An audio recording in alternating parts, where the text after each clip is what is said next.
Qu'est-ce qui est devenu tellement populaire dans ton école que les profs ont dû l'interdire? Dans mon collège, on a lancé sans faire exprès un défi du fantôme des toilettes qui a terrorisé tout le quartier scolaire. Tout a commencé quand j'ai dit pour rigoler à deux potes que j'avais vu une silhouette blanche dans les toilettes du 2e étage. Évidemment, ils m'ont pas cru, alors je leur ai dit d'aller voir eux-mêmes. Les toilettes étaient déjà vieilles et flippantes, avec des néons qui clignotaient et des tuyaux qui faisaient des bruits chelous. Le lendemain, un pote m'a juré avoir entendu des murmures venant de la dernière cabine. Juste un hasard sûrement. Mais il a convaincu 3 autres élèves d'y aller. Une fille est sortie en courant en hurlant qu'une main glacée avait touché son épaule. Le vendredi, il y avait déjà une quinzaine d'élèves qui se faufilaient là-bas entre les cours. Chacun ajoutait un truc à l'histoire.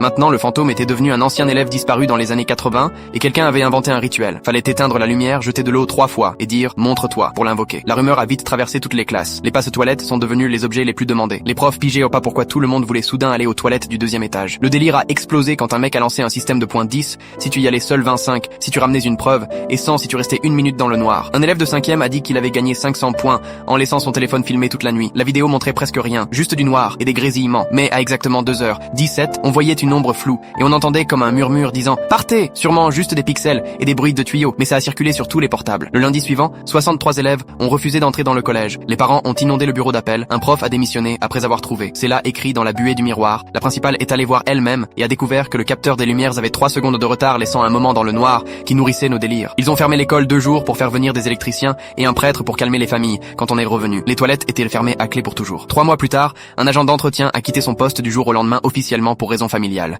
Mais le père d'un pote bosse à l'administration et il a dit que sa vraie lettre de départ n'avait que 5